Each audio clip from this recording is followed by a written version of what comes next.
वर्णादिदंसण सहावम् भोक्ष्यामि नियमसारम् केवली शुत केवली भणिदम् नम करो अनंत उत्कृष्ट दर्शन ज्ञानमय जिन पीर को कहो नियम सार सुकेवली श्रुत केवली पर कथित को।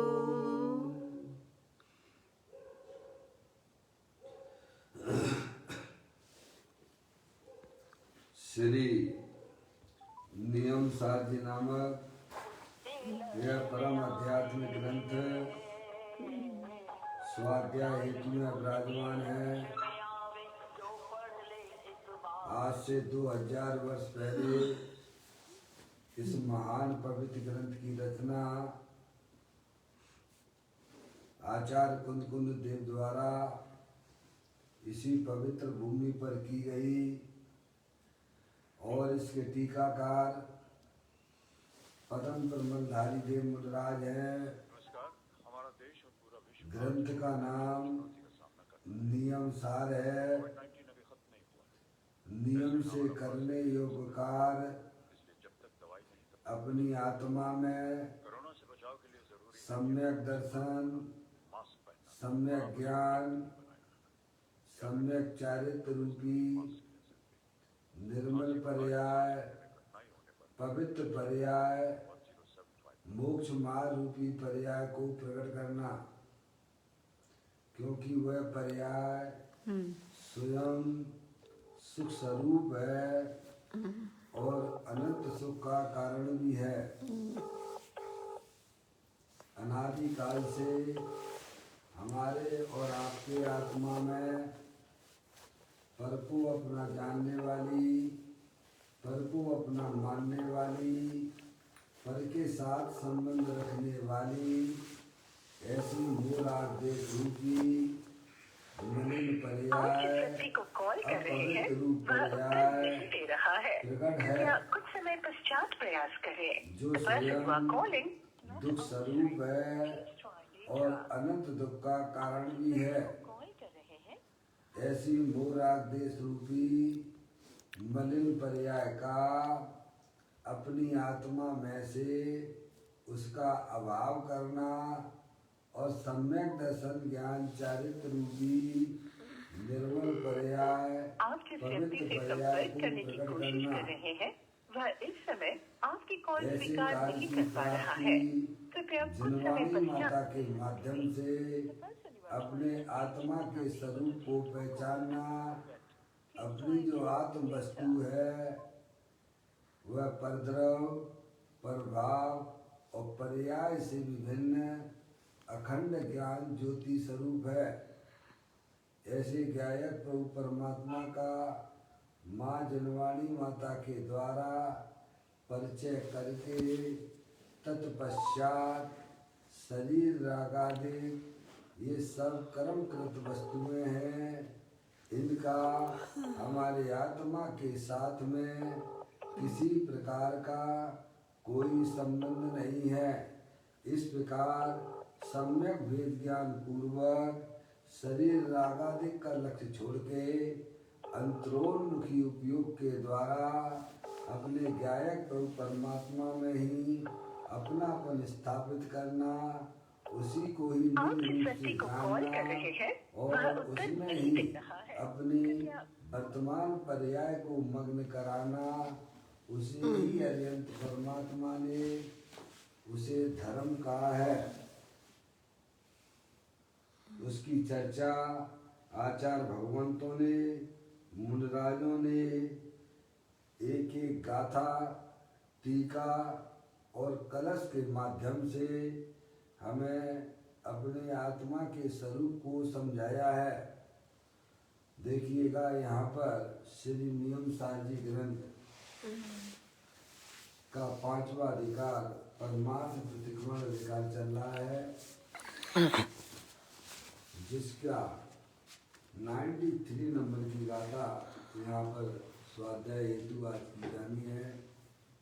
पप्पू भैया फोन लगा दिया, वो उठा नहीं रहे। गाथा का पाठ करते हैं।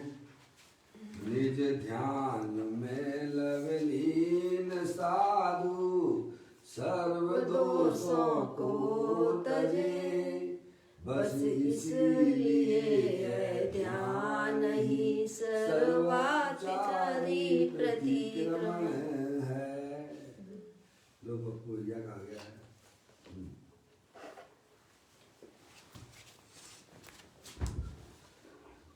क्या कहते हैं इस गाथा में? निज ध्यान में लवलीन साधु, मनराज की बात की जा रही है।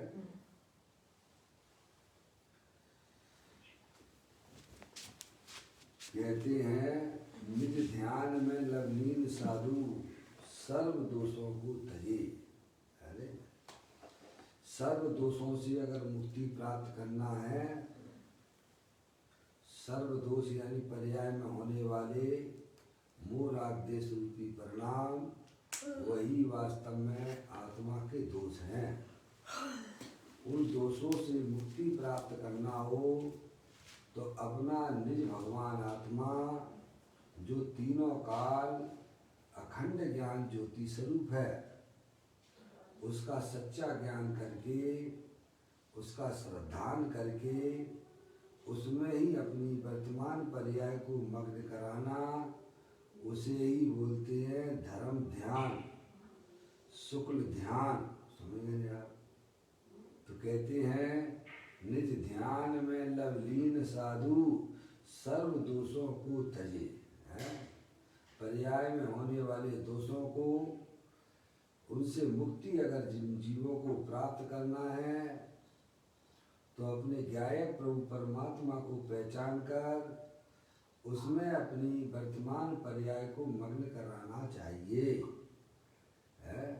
तो कहते हैं बस इसीलिए यह ध्यान ही सर्व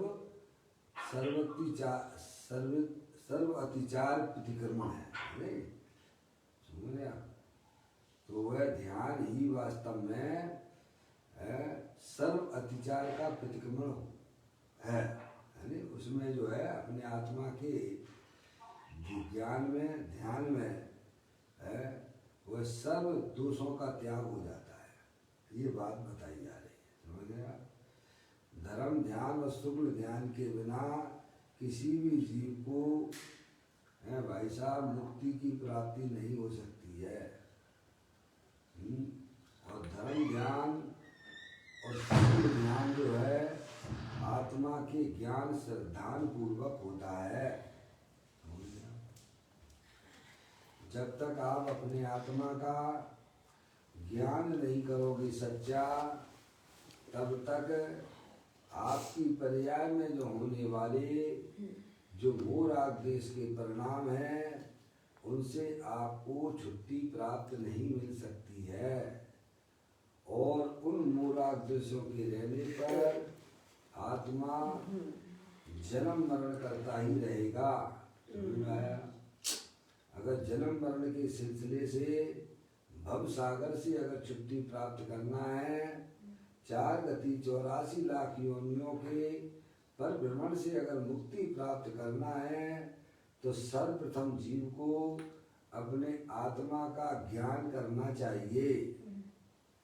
आप चेतन वस्तु हैं, शरीर ये जड़ है और अंदर में रागादिक परिणतियां वे सब अज्ञानता में उत्पन्न होने वाली हैं। जब तक हमारी वर्तमान ज्ञान की पर्याय में इस प्रकार का निर्णय नहीं होता है, तब तक मोक्ष के द्वार उस जीव के लिए बंद है। अगर मोक्ष के द्वार या मुक्ति के द्वार खोलना है तो सबसे पहले अपने आत्मा को जानो। सर्व दोषों से मुक्ति प्राप्त करना है तो अपने आत्मा में लीन हो जाओ। है भाई? ये बात, ये संदेश हमें गाथा देती है। नित्य ध्यान में लवलीन साधु सर्व दोषों को तजे, बस इसलिए है ध्यान नहीं सर्वातिचारी प्रतिक्रमण है। ध्यान में लीन साधु सर्व दोषों का परित्याग करते हैं। देखिएगा, दोषों से बचने का एक ही मात्र उपाय है, अपने आप में वैर मुक्ता छोड़िए और अंतर्मुख हो जाइए। क्या भाई साहब? पर्याय में दुख से बचने का एकमात्र उपाय है कि भाई साहब वैर मुक्ता संपूर्ण रूप से छोड़ देना चाहिए, जो आत्मा के लिए अहितकारी है। अपने गायक प्रभु परमात्मा जो कि तीनों काल अतीन्द्रिय आनंद स्वरूप है, शाश्वत है, जिसका ना तो कभी जन्म होता है ना कभी उसका मरण होता है, ऐसे गायक प्रभु परमात्मा का है भाई साहब जो अवलंबन लेता है, वह भाई साहब सर्व दोषों का त्याग उसका हो जाता है। समझ गए आप? कठिन नहीं है क्या भाई साहब? बोध याप का भाव है निश्चय दुर्लभ नहीं, कठिन नहीं है। समझ गए आप? कठिन इसीलिए नहीं क्योंकि वस्तु तो आपके पास में है, चैतन्य तो आप वही हो, कहीं से लाना नहीं है। बस सच्चा ज्ञान कर लीजिए आप। माँ जनवाणी माता से अपने आत्मा के स्वरूप को पहचान लीजिएगा। ये काम तो आप कर सकते हो ना भाई, है? इसमें कहाँ कठिनाई है? तो कहती है वर्तमान पर्याय में अगर सुख की प्राप्ति चाहिए, सर्व दोषों से अगर मुक्ति प्राप्त चाहिए, तो अपने आत्मा का ज्ञान करो। मैं तीनों काल सिद्ध की सामर्थ्य वाला, अनंत शक्तियों के भंडार वाला गायक प्रभु परमात्मा हूँ। ये शरीर तो जड़ है, क्षणभंगुर तत्व है। इस शरीर के पीछे देखो, अविनाशी तत्व गायक प्रभु परमात्मा तीनों काल विराज रहा है। समझ में आया? ऐसा सच्चा ज्ञान चाहिए। पर्याय में अगर सुखी होना है, होना तो पड़ेगा, क्योंकि भाई साहब जे त्रिवन में जीव अनंत सुख चाहे दुख दे भयवंत। समझ में आया? हर जीव सुख तो चाहता है, पर वैर मुक्ता से सुखी होना चाहता है, वो तो कोई उपाय नहीं है। अंतरोन्मुखी हो जाइए भाई साहब। अपना चेतनेश्वर भगवान आत्मा वितराग आनंद स्वरूप है, सुख शांति का भंडार है। बाहर झांकना बंद कर दो, अंदर झांकिए। अपना भगवान आत्मा शरीर रागादिक से भिन्न पड़ा हुआ है भाई। ऐसे गायक प्रभु परमात्मा का ध्यान राज करते हैं। धर्म ध्यान और शुक्ल ध्यान के द्वारा सर्व दोषों का त्याग कर देते हैं। निज ध्यान में लवलीन साधु सर्व दोषों को तजे, बस इसीलिए है ध्यान ही सर्वातिचारी प्रतिक्रमण है। ध्यान में लीन साधु सर्व दोषों का परित्याग करते हैं। इतना सुंदर भगवान आत्मा है भाई साहब, जिसकी आपने कभी खबर नहीं ली है। खबर अभी भी नहीं ले रहे हो तो इसीलिए दुखी हो, पर द्रव्य दुख का कारण नहीं है। अपने आत्मा की आपने कभी भाई साहब ज्ञान नहीं किया है। आत्मज्ञान ही ज्ञान है, शेष सभी अज्ञान विश्व शांति का मूल है वीतराग वीतराग विज्ञान। ऐसा भगवान आत्मा तीनों काल शरीर के अंदर शाश्वत रूप से विद्वान है। भाई शरीर को ना देखो, तुम तो चेतनेश्वर भगवान आत्मा हो, ऐसी स्वीकृति करो भाई। रागादिक परिणतियां तो क्षण भंगुर तत्व हैं, वे सब अज्ञानता में से पैदा होती हैं भाई।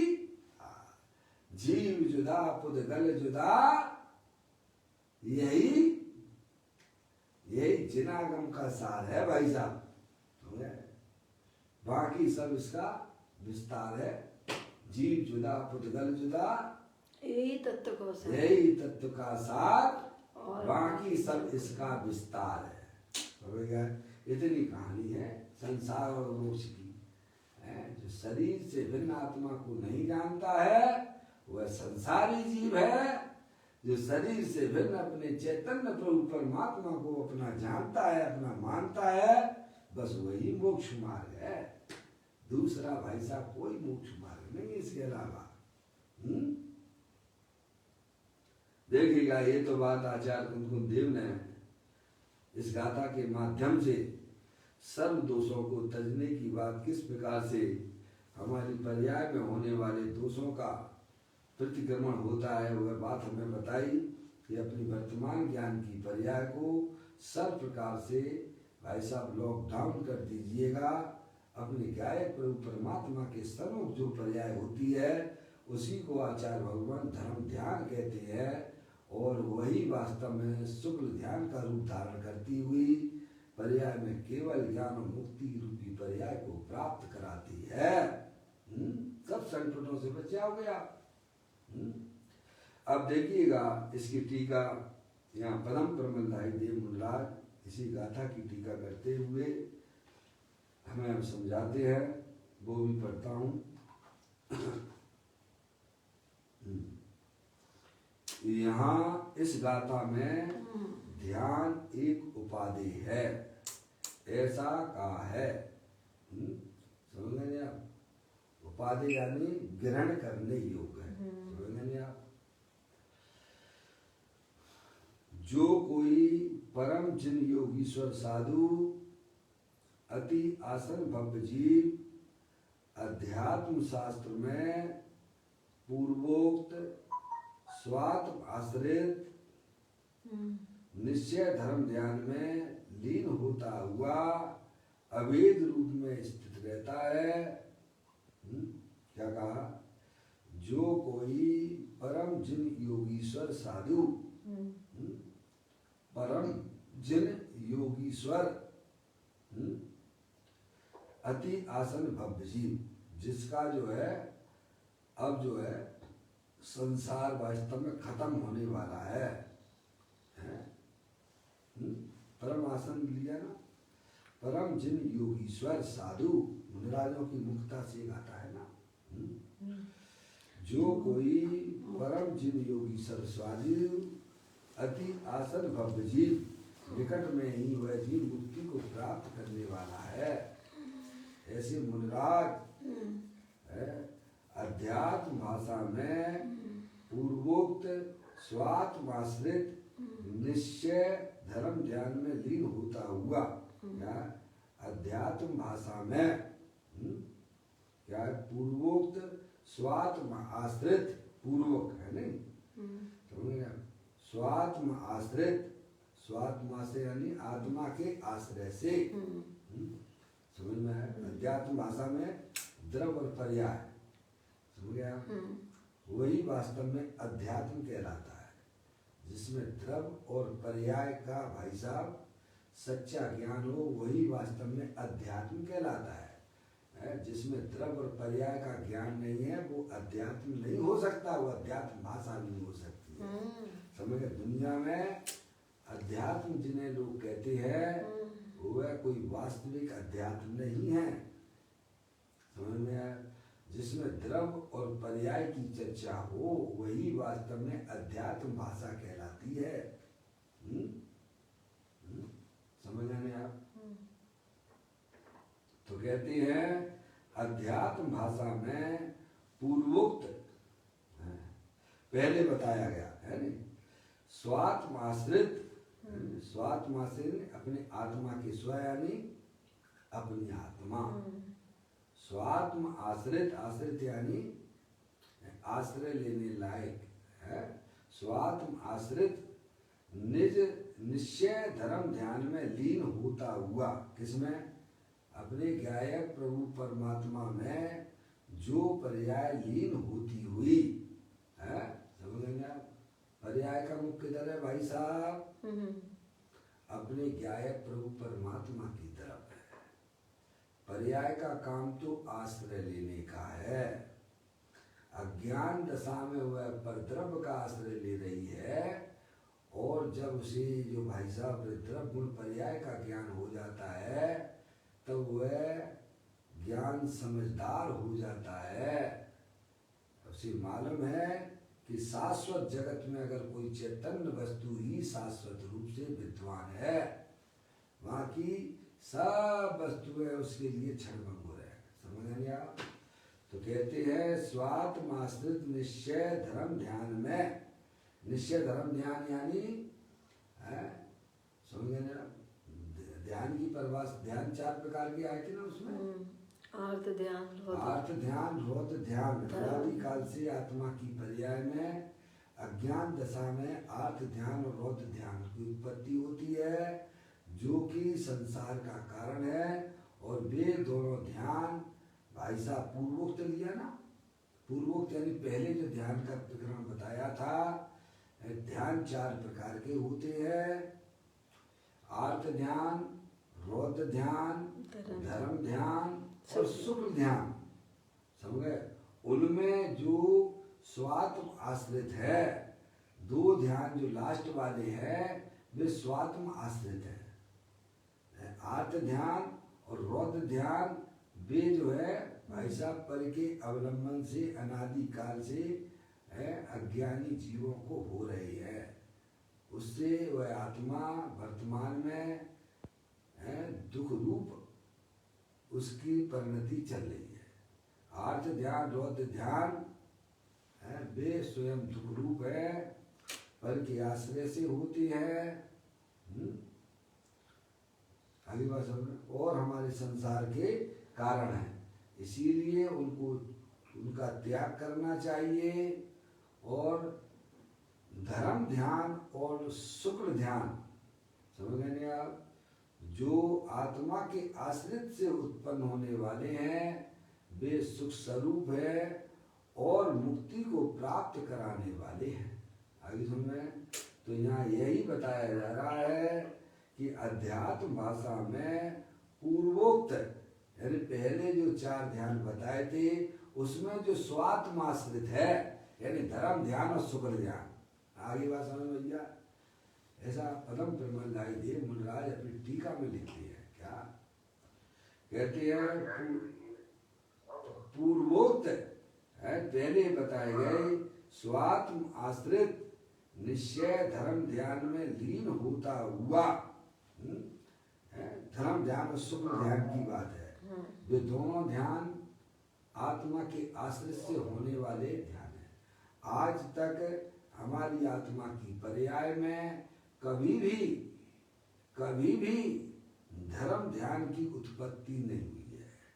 अरे धर्म ध्यान की उत्पत्ति नहीं हुई, इसीलिए शुक्ल ध्यान की तो बात ही नहीं करना। समझ में आया भाई साहब? शुक्ल ध्यान तो भाई साहब जब मुनिराज श्रेणी में चढ़ती है, 8वें गुण स्थान का पहला समय कहो अथवा 7वें गुण स्थान का अंतिम समय कहो। समझ में आया? अनादि काल से हमारी आत्मा की पर्याय में भाई साहब आर्त ध्यान और रौद्र ध्यान कब्जा किए हुए हैं। समझ में आया? क्योंकि हमें परद्रव्यों की रुचि है। समझ में आया? पर्याय की रुचि है, इसीलिए आर्त ध्यान रौद्र ध्यान कब्जा किए हुए हैं। उन्हें दूर भगाने के लिए आचार्य भगवंत हमें समझाते हैं कि तुम अपने अंदर में अपने आत्मा के स्वरूप को पहचानिए, आत्मा की रुचि जागृत कीजिए पर्याय में, तो वे जो है आपके आर्त ध्यान और रौद्र ध्यान छुट्टी हो जाएगी उनकी, समझ, उससे आत्मा मुक्त हो जाएगा। तो स्वात्माश्रित पूर्वोक्त स्वात्माश्रित पहले जो बताए गए हैं, जो अपनी आत्मा के आश्रित से होने वाले धर्म ध्यान और शुक्ल ध्यान, कहते हैं पूर्वोक्त स्वात्माश्रित निश्चय धर्म ध्यान में लीन होता हुआ, क्या निश्चय धर्म ध्यान में लीन होता हुआ अवेद रूप में स्थित रहता है, समझ गए आप। अब वह पर्याय भाई साहब अंदर जो चैतन्य वस्तु है, जो सिद्ध की सामर्थ्य वाली है, अनंत शक्तियों के भंडार वाली है, ऐसे गायक प्रभु परमात्मा में वह परिणति भाई साहब लीन होती है, उसी को धर्म ध्यान कहते हैं, और वही चल के आगे शुक्ल ध्यान के रूप में परिणमित हो जाता है। समझ में आया? उसकी पर्याय की स्थिति अभी कैसी हो गई है भाई साहब, वो पर्याय में सब तरफ से लॉकडाउन हो चुका है। पर्याय भाई साहब परद्रव प्रभाव का लक्ष्य छोड़ चुकी है और अपने गायक प्रभु परमात्मा का आश्रय लिए हुए है। ये काम भाई साहब हर संगी पंचेंद्रिय जीव कर सकता है, असंगियों तक इसकी कोई व्यवस्था नहीं है। क्या समझ गए आप? हर संगी पंचेंद्रिय जीव भाई साहब अपनी आत्मा में अपने आत्मा का आश्रय लेके सम्यक दर्शन आदि की प्राप्ति कर सकता है। आप कौन हो भाई साहब? संयोग में संगी पंचेंद्रिय जीव है। धर्म ध्यान की उत्पत्ति भाई साहब त्रियंच गति के जीवों को भी होती है। धर्म ध्यान की उत्पत्ति भाई साहब नारकी जीवों को भी होती है।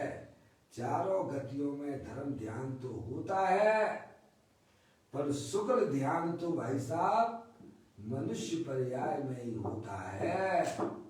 समझ में आया? तो कहते हैं पूर्वोक्त स्वात्माश्रित निज धर्म ध्यान है, निश्चय धर्म ध्यान, वास्तविक धर्म ध्यान है, उसको कहते हैं अपने गायक प्रभु परमात्मा का आश्रय लेना। समझ में आए पप्पू भैया? कठिन कुछ भी नहीं है। समझ में आया? अरे अपने आत्मा के आश्रय की बात की जा रही है भाई। आप आत्मा ही तो हो, परमात्मा स्वरूप वस्तु ही तो हो ना। अपने आप को चैतन्य रूप से स्वीकार करने में क्या तकलीफ है?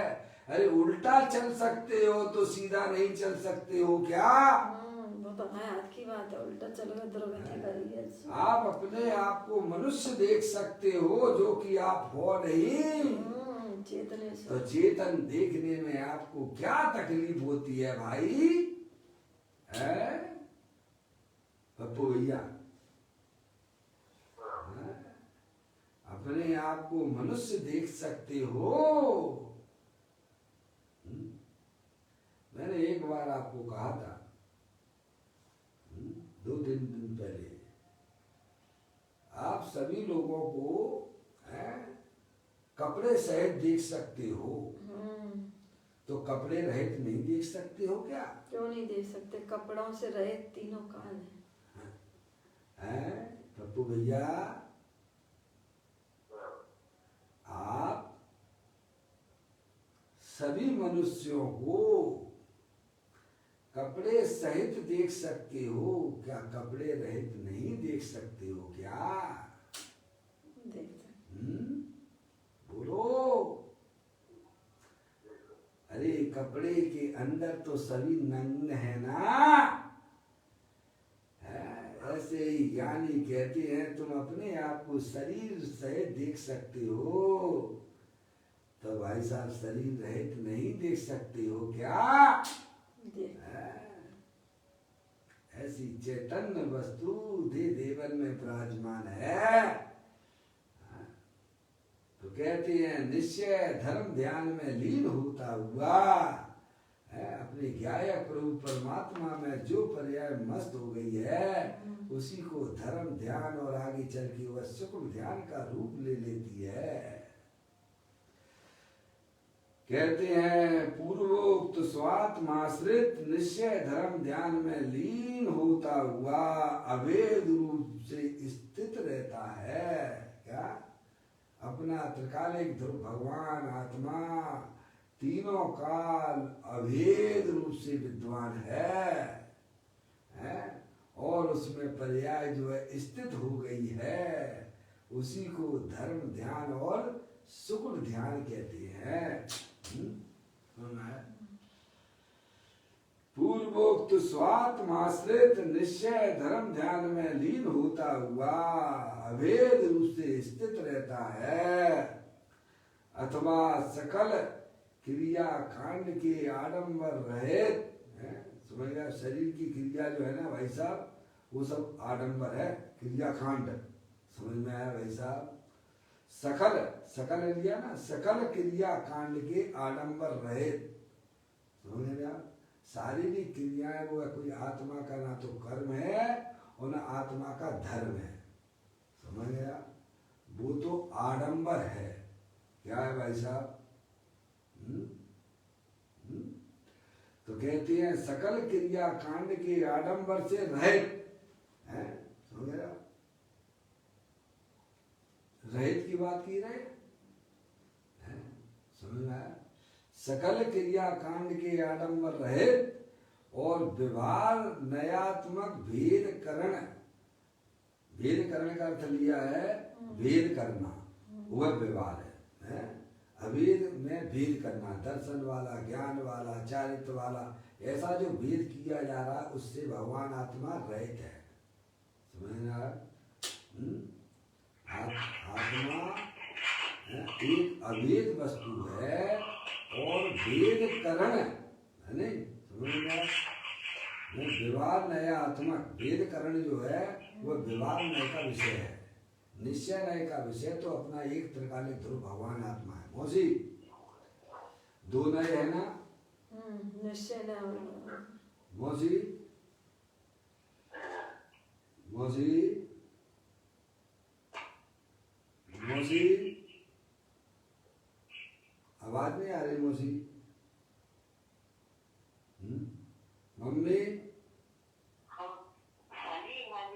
हाँ भाई जागृति रखो। हाँ कोई बात नहीं, अभी तो खोलो, अभी तो कोई बच्चे अच्छे कुछ नहीं है, अभी तो अपना राज्य है, सब सो रहे हैं, अपन को जागृत रहना है। क्या इस समय तो जो है आत्मा पूरी तरह से जागृत हो जाए तो भाई साहब भगवान महावीर स्वामी जैसा निर्वाण को प्राप्त हो जाएगा। समझ में आया। हाँ अभेद कोई कठिन नहीं है। काय का कठिन है भाई? अपनी आत्मा की स्वीकृति का नाम ही तो धर्म है ना। मैं चेतनेश्वर जागृत रूप भगवान आत्मा हूँ, जलल ज्ञान ज्योति स्वरूप हूँ, छुपाए छुपता नहीं है इसका प्रकाश। ऐसा चैतन्य प्रकाश का पुण्य जलल ज्ञान ज्योति स्वरूप भगवान आत्मा दे देवल में विराजमान है। उसकी स्वीकृति का नाम ही भाई साहब धर्म ध्यान है। समझ में आया। तो कहते हैं निश्चय धर्म ध्यान, समझ गए आप? यानी अभेद रूप से स्वीकार करना जिसमें भेद का भी अवकाश ना हो उसे निश्चय धर्म ध्यान कहते हैं। और व्यवहार रत्नात्रय भेद रूप से दर्शन वाला, ज्ञान वाला, चारित्र वाला है, ये व्यवहार नय का विषय है।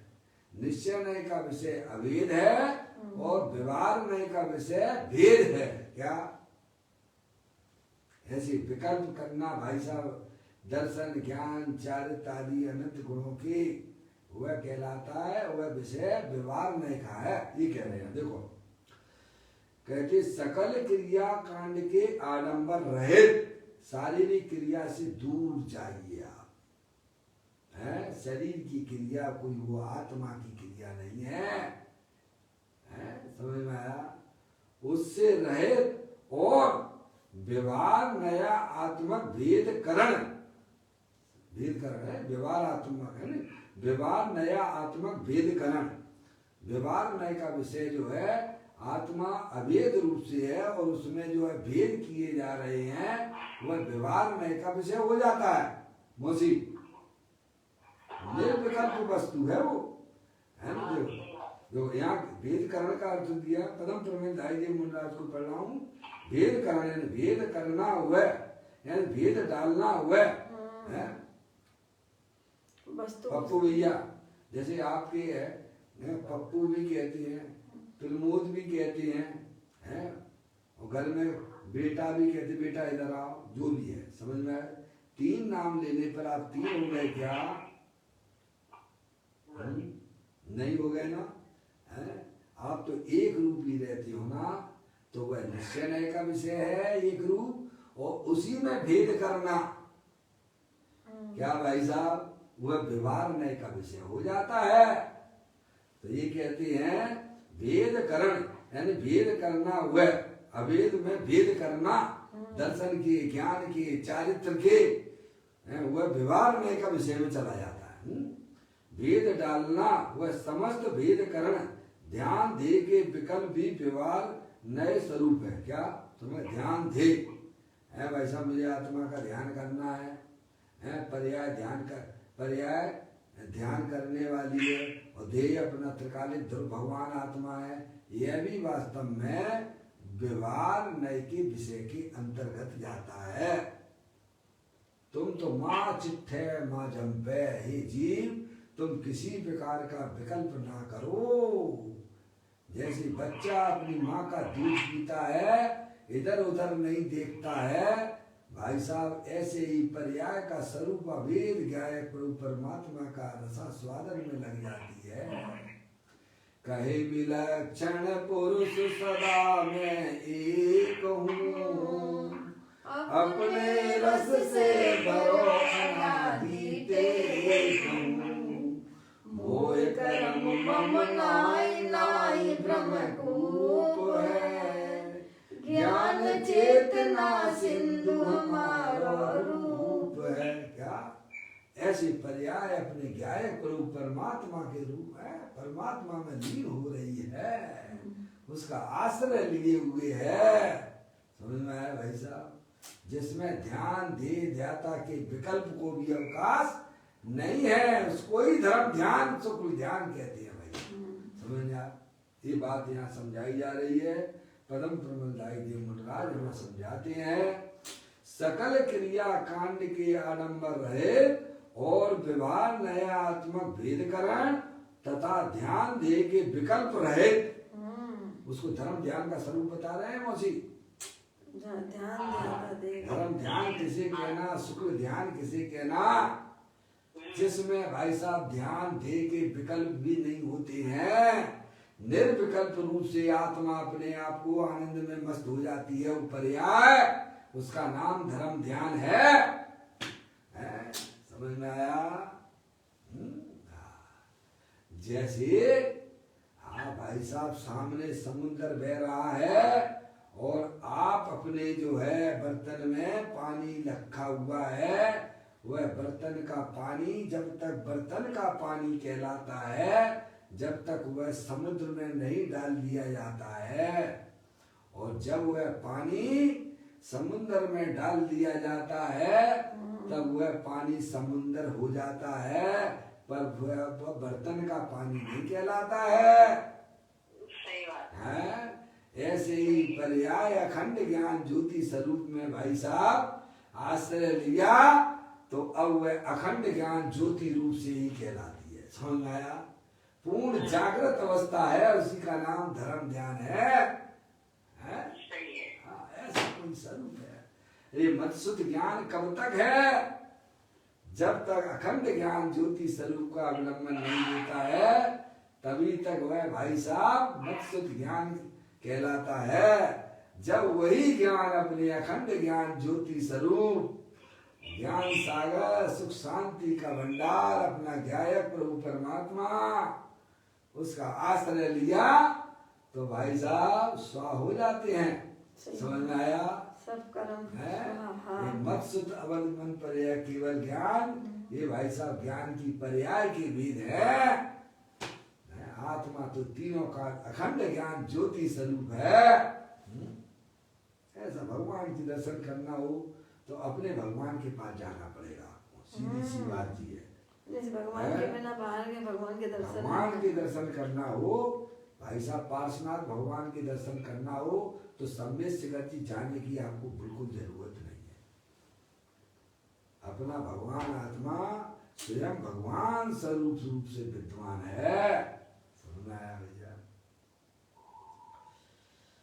कहते हैं सकल क्रिया कांड के आडंबर रहित और व्यवहार न्यायात्मक भेदकरण तथा ध्यान दे के विकल्प रहित समस्त इंद्रिय समूह के अगोचर। कैसा है वह भगवान आत्मा? समस्त इंद्रिय समूह के अगोचर है। इंद्रिय ज्ञान से वह आत्मा जानने में नहीं आता है। इंद्रिय ज्ञान के तो अगोचर है। ऐसा जो परम तत्व शुद्ध अंत तत्व तत्व संबंधी भेद कल्पना से निरपेक्ष है। निरपेक्ष का मतलब उदासीन निष्प्रय अपेक्षा रहित। समझे ना? निश्चय शुक्ल ध्यान शुद्ध अंत तत्व संबंधी भेदों की कल्पना से भी निरपेक्ष है। वह साधु निर्विशेष रूप से अंतर्मुख होने से कैसे क्या भाई साहब? अंतर्मुख होने से प्रशस्त अप्रशस्त है। प्रशस्त यानी शुभ भाव, अप्रशस्त यानी अशुभ भाव, समस्त मोह राग द्वेष का परित्याग करता है। देखिए आ गया जब पर्याय भाई साहब सब तरफ से है। भाई साहब परद्रव प्रभाव और पर्याय का भी लक्ष्य छोड़ देती है। अंदर जो चेतनेतर वस्तु भाई साहब उसका जब लक्ष्य करती है तब पर्याय में होने वाले सारे बैर मुक्ता वाले दोष वे नष्ट हो जाते हैं। सब नष्ट हो जाते हैं और अपना आत्मा है। और क्या चाहिए भाई साहब? यही के लिए तो सारा काम है। स्त्री के लिए तो उसका पति सर्वोत्कृष्ट होता है ना। स्त्री को उसका पति मिल गया और उसे क्या चाहिए भाई साहब? ऐसे ही पर्याय को अपना पर्याय रूपी स्त्री को अपना चेतनेश्वर भगवान आत्मा जो गीतराग आनंद स्वरूप है वह प्राप्त हो गया भाई साहब। अब उसे कोई जरूरत किसी की नहीं है। समझ रहे आप? कहते हैं निर्विशेष रूप से अंतर्मुख होने से प्रशस्त अप्रशस्त समस्त मोह राग देश का परित्याग करता है। इसीलिए ऐसा सिद्ध हुआ कि स्वात्म आश्रित ऐसे जो निश्चय धर्म ध्यान और निश्चय शुक्ल ध्यान वे दो ध्यान ही सर्व अतिचारों का प्रतिक्रमण है। क्या मम्मी ये भाई साहब खटपट बंद कर दो।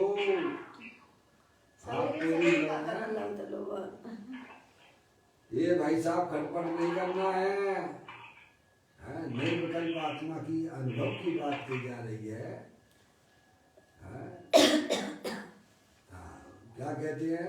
ध्यान से सुनिए। परम प्रबंधाई देव मुनिराज हमें क्या बता रहे हैं? पर्याय में होने वाले दुखों से अगर निजात प्राप्त करना हो तो सबसे पहले अपने चैतन्य स्वरूपी भगवान आत्मा का ध्यान और श्रद्धान करो और फिर अपनी पर्याय में भाई साहब समस्त प्रकार से बैर मुक्ता छोड़कर अंदर जो अखंड ज्ञान ज्योति स्वरूप जो तीनों काल जलल ज्ञान ज्योति स्वरूप विद्वान वस्तु है उसमें बस भाई साहब लीन हो जाओ। ये है, कहते स्वात्माश्रित, इसीलिए ऐसा सिद्ध हुआ कि स्वात्माश्रित, ये सिद्ध हो गया। क्या सिद्ध हो गया? कि स्वात्माश्रित यानी अपने निज भगवान आत्मा के आश्रय से जो निश्चय धर्म ध्यान और निश्चय सुख ध्यान, वे दो ध्यान ही सर्व अतिचारों का प्रतिक्रमण है। सब दोषों से छुट्टी अगर आपको प्राप्त करना है, कल्याण में होने वाले दुखों से अगर बचना है, तो अपने आत्मा का आश्रय लोगे तो भाई साहब सब दोषों से आपकी मुक्ति हो जाएगी। सही बात। और पर द्रव्यों के पीछे घूमते रहोगे तो सर्व दोष होंगे लगेंगे। क्या भाई साहब? वैर मुक्ता सर्व दोष सहित है और अंतर मुक्ता सर्व दोष रहित है। समझ में आया? ऐसा निर्दोष स्वरूपी भगवान आत्मा हर समय उपलब्ध है। क्या भाई साहब? उपलब्धता की प्राप्ति की बात की जा रही है। अगर दोषों से बचना है भाई साहब, होलसेल का धंधा करना है कि रिटेल का करना है? होलसेल का है। कौन सा धंधा पसंद करोगे भाई साहब? पापा, रिटेल का धंधा करोगे कि होलसेल का करना चाहते हो? हैं? रिटेल में तो भैया ऐसा है, ये बैठे रहिए, हैं, बस उसमें जमे रहिए दुकान पे, एक एक करके सामान बेचते रहिए। होलसेल का करना है तो भाई साहब आनंद में घर से आराम में बैठे रहिए और मोबाइल पे बात करते रहिए कि भाई साहब उठा लो हमारे गोडाउन से, वहां से माल ले लो, बात खत्म। समझ गए? तो होलसेल का ऐसा आराम का धंधा होता है। समझ में आया भाई साहब? ऐसे ही ज्ञानी कहते हैं कि भाई साहब सब दोषों से अगर मुक्ति प्राप्त करना है तो भाई साहब होलसेल का धंधा हमने तुम्हें बता दिया कि अपने ज्ञाय प्रभु परमात्मा को स्वीकार करो। हैं? समझ में आया? ये है, सब दोषों से अगर मुक्ति प्राप्त करना है, नहीं भगवान का प्रतिक्रमण करो, है भाई साहब, फिर ये पाठ पढ़ो, फिर ये स्वाध्याय करो, फिर इन भगवान की पूजा करो, फिर भक्तों की पूजा करो। क्या भाई साहब? ये तो रिटेल का धंधा है। मौसी है, चलो भैया आप सब में शिखर जी चले, चलो भैया आप गिरनार जी चले, फिर घर आ गए, चलो भैया अब ये करते हैं, अब चलो पाठ पढ़ लो, अब ये इसका स्वाध्याय करो। ये तो रिटेल वाला काम है। समझ में आया? एक अपने आत्मा को ग्रहण कर लो, सब कुछ नहीं, अपना चेत नेत्र भगवान आत्मा के पास चले जाओ। खंडानंद होलसेल में काम हो जाएगा, निबट जाएगी पूरी फाइल तुम्हारी। सब समझ में आया? होलसेल का धंधा करने वाले आनंद में रहा करती है, नहीं तो भिनाते रहते हैं। और रिटेल के धंधा में तो भाई साहब बैठे रहिए, बैठते रहिए माल। मेरी खोड़ बच्चे ही करो, बच्चे गलत करो। है वो आएगा भाई साहब, पापा है आप ऐसा करो 2000, आपने बोले कि भाई साहब 1000 ले लो, दिमाग खराब हो गया क्या तुम्हारा?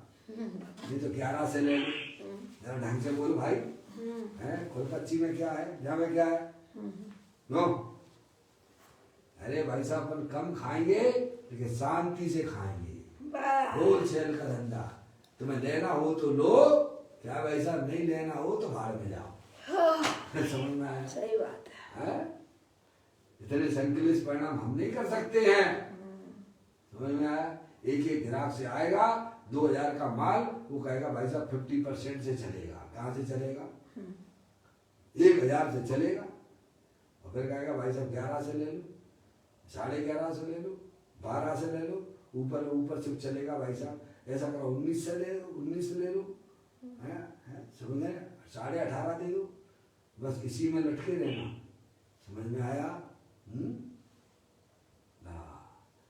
ऐसे ही ज्ञानी कहते हैं कि होलसेल का धंधा करना तो एक अपने गाय प्रभु परमात्मा को जानो, है भाई साहब, सब तरफ से भाई साहब वैर मुक्ता छोड़ दीजिए, एक अपने गाय प्रभु परमात्मा का आश्रय ले लो, तो तुम्हारे सारे संकट संसार के मुक्त हो जाओगे।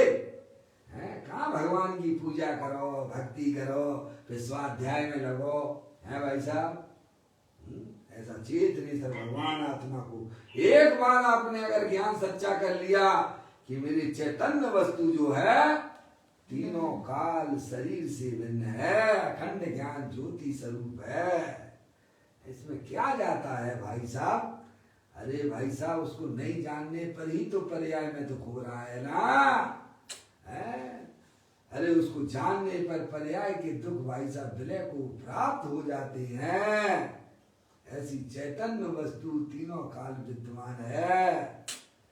तो कहते हैं यह सिद्ध हुआ है कि स्वात्माश्रित है, ऐसा पदम प्रबंधाई देव महाराज कहते हैं।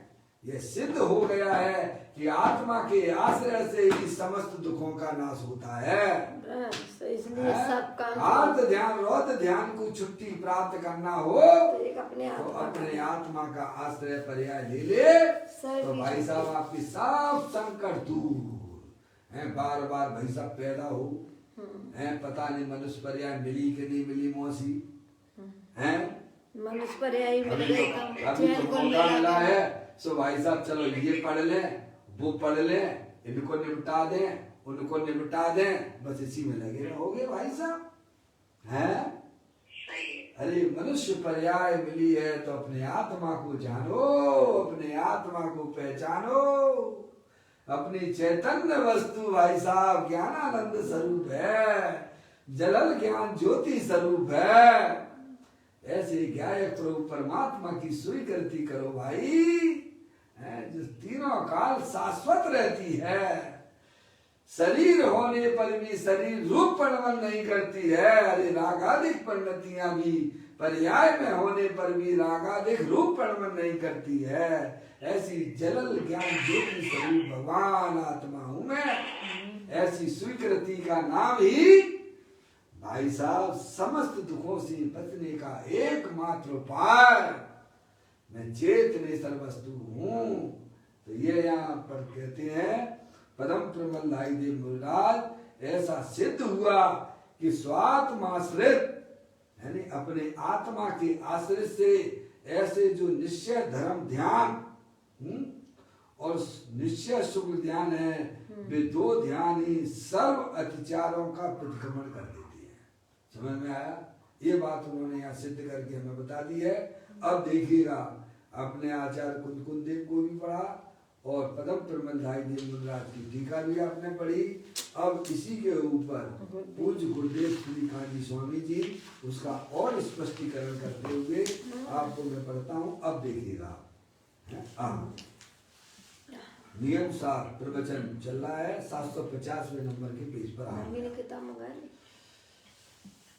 यहाँ मुनि दशा की मुक्ता से कथन है। मम्मी पुस्तक आ गई आपके पास में? मम्मी मम्मी पापा पुस्तक आ गई घर पर के नहीं? इंदौर से भेजी थी। हैं?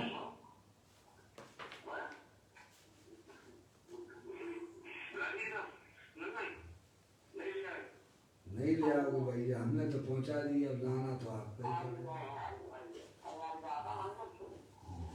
ले लो भाई। पुस्तक के बिना गुरुदेव श्री की परंपरा तो यही है, पुस्तक में देखिएगा। गुरुदेव श्री तो हमें यही पढ़ाते हैं, पुस्तक में देखो, पुस्तक में देखो। क्या मौसी आप भी मंगाइए, देखिएगा। यहाँ मुनि दशा की मुक्ता से कथन है, कुछ गुरुदेव श्री कहते हैं, इसीलिए ध्यान में लीनता की बात की है। सम्यक दर्शन और सम्यक ज्ञान भी शुद्धात्मा के ध्यान से ही होते हैं। किसके ध्यान से होते हैं?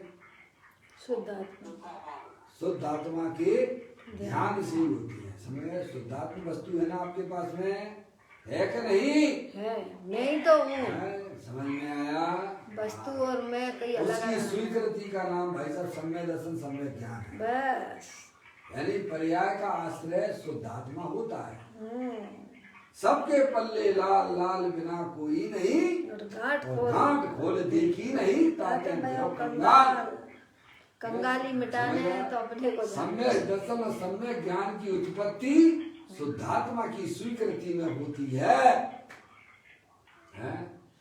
कहते हैं सम्यक दर्शन और सम्यक ज्ञान भी शुद्धात्मा के ध्यान से ही होते हैं। समझ गए आप? उस समय पर्याय का जो है झुकाव शुद्धात्मा की तरफ है। जो शुद्ध जाने आत्म को वही शुद्धता को प्राप्त करे। समझ में आया पापा? पापा पर्याय में लॉकडाउन कर दो।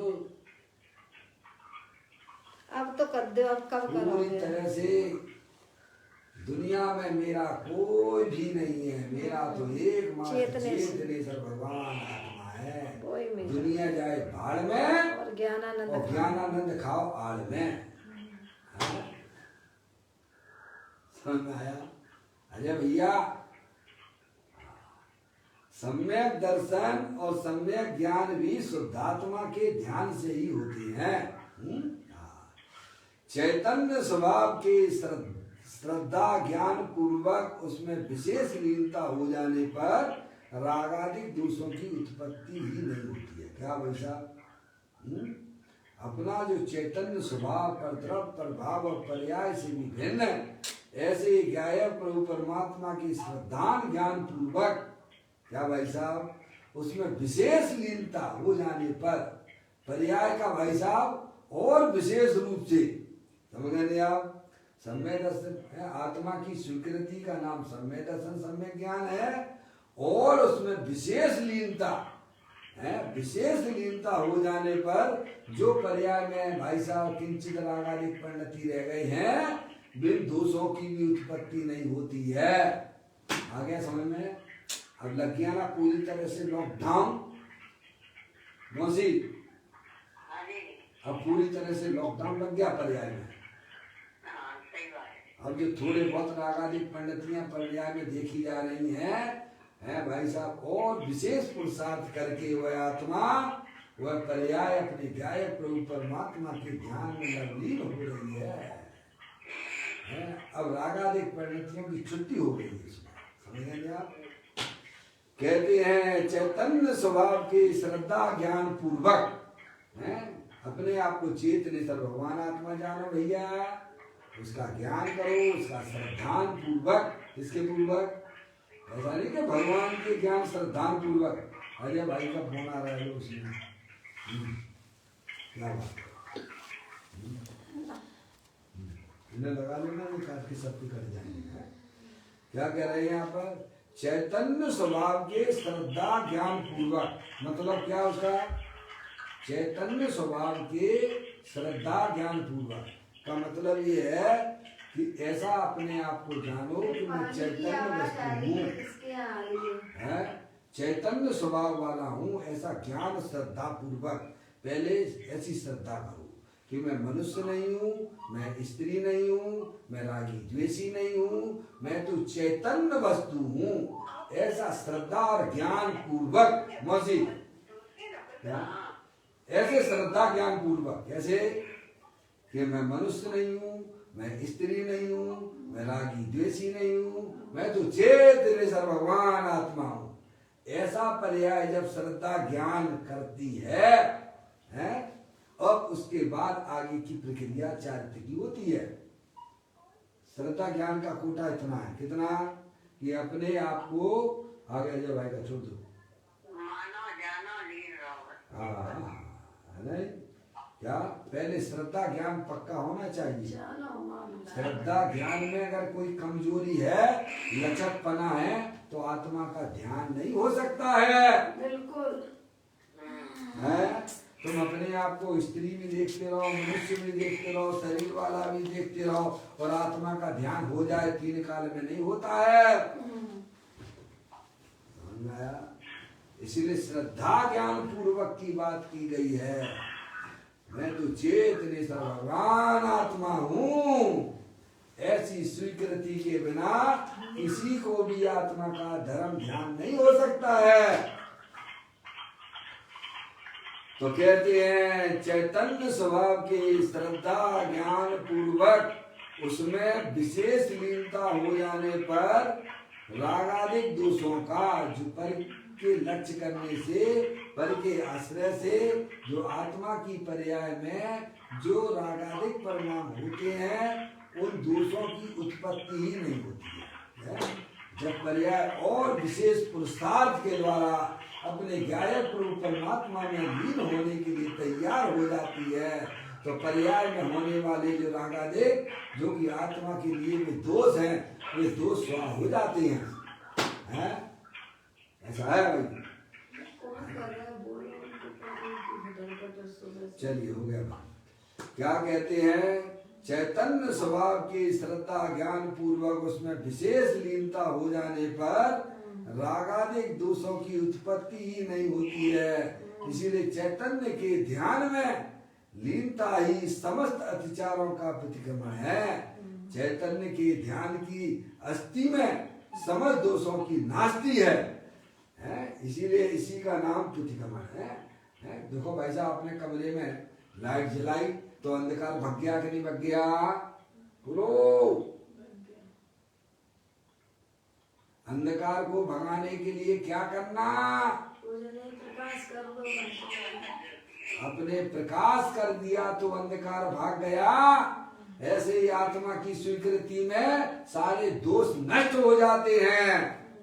चैतन्य प्रकाश का भाई साहब, चैतन्य प्रकाश का पुंज, भगवान आत्मा का जहाँ प्रकाश स्वीकृति होती है, वह सारे दोष विलय को प्राप्त हो जाते हैं।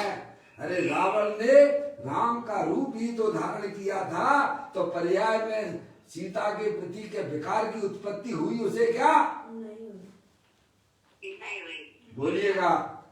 अरे रावण ने मात्र राम का रूप ही तो धारण किया था, तो सीता के प्रति विकार की उत्पत्ति नहीं होती है, वासना की उत्पत्ति नहीं होती है। वो तो भाई साहब रावण ने राम का रूप धारण किया था, और तुम चेतन राम हो, अपने आत्मा की स्वीकृति में फिर विकार कैसे रह सकती है भाई? तुम तो ओरिजिनल हो। हैं? समझ में आती है भाई बात?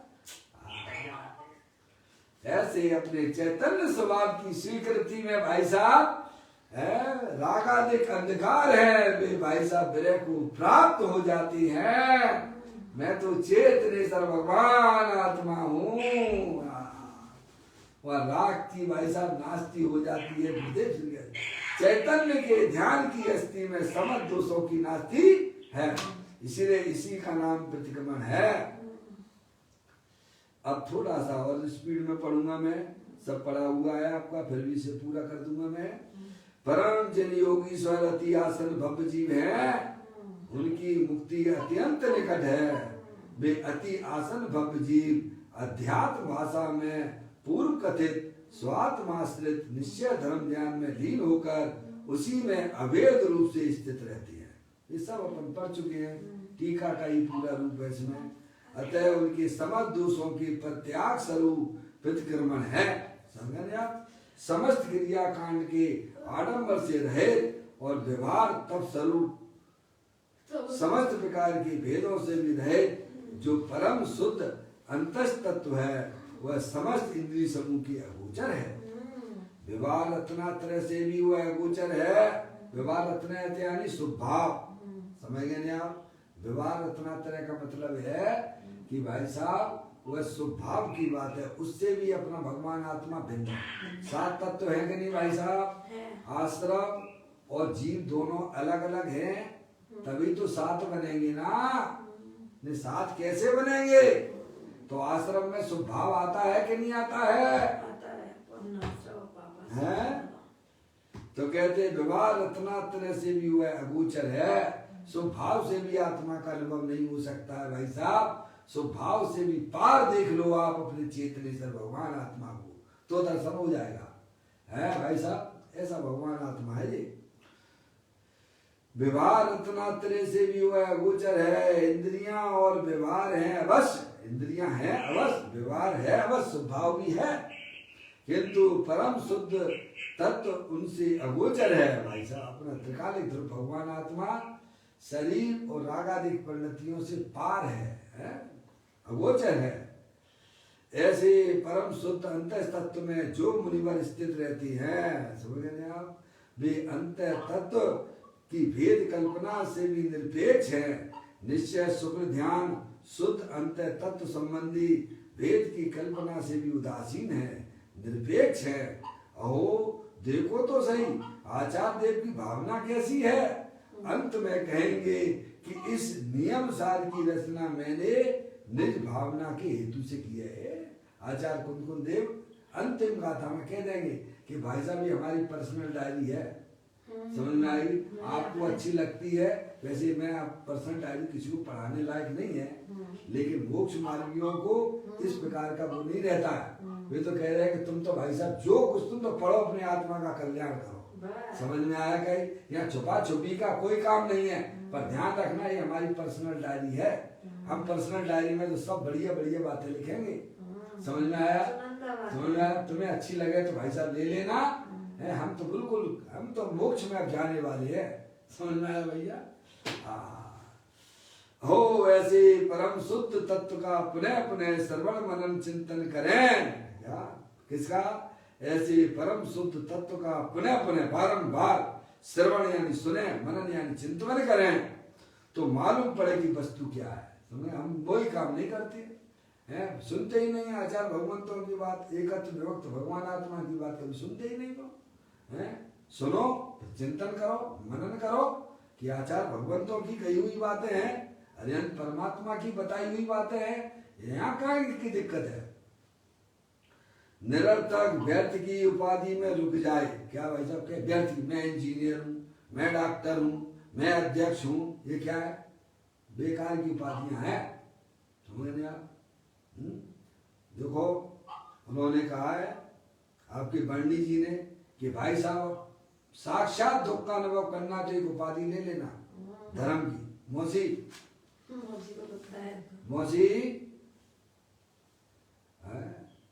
अगर जिसे साक्षात दुख का अनुभव करना है तो एक बाहर की उपाधि ले लेना, उस ट्रस्ट के बन जाना करता धरता।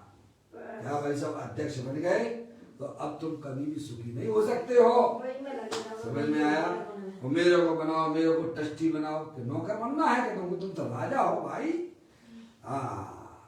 कहते हैं ऐसे परम शुद्ध तत्व का पुनः पुनः श्रवण मनन चिंतन करे तो मालूम पड़े कि वस्तु क्या है। निरंतर व्यर्थ की उपाधि में रुक जाए तो ऐसे अंतर्मुख तत्व की संभाल कैसे करेगा भाई? कब करेगा? और मुनियों के अपने परम शुद्ध अंतर तत्व में अंतर्मुख होकर जो निश्चय शुक्ल ध्यान हुआ उसमें समस्त मोहराग देश रूपी दोषों का परित्याग है। इसीलिए वह शुद्धात्म ध्यान ही समस्त दोषों का प्रतिक्रमण है।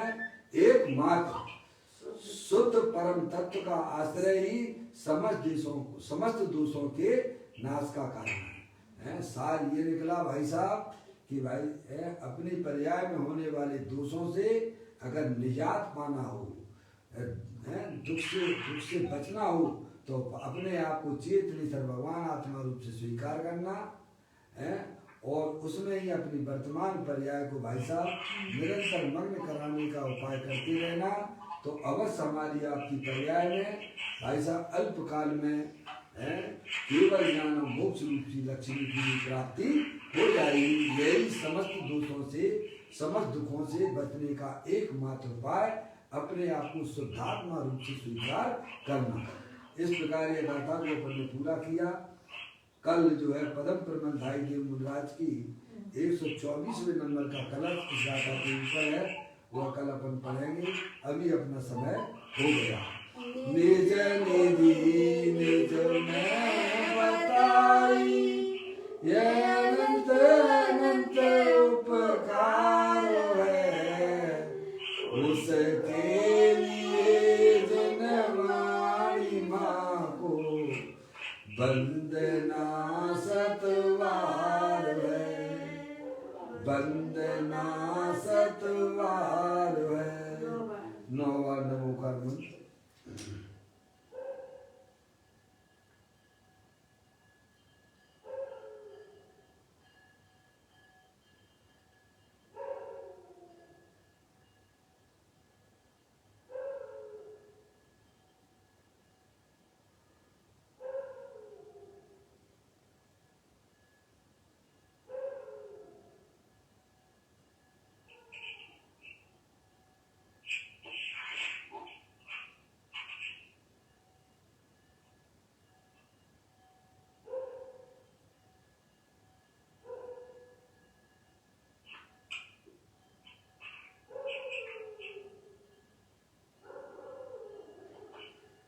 बोलो द्वादशांग जनवाणी माता की जय, महान जैन धर्म की जय। सभी साधर्मी आत्मार्थी बंधुओं को सादर जय जिनेन्द्र जय।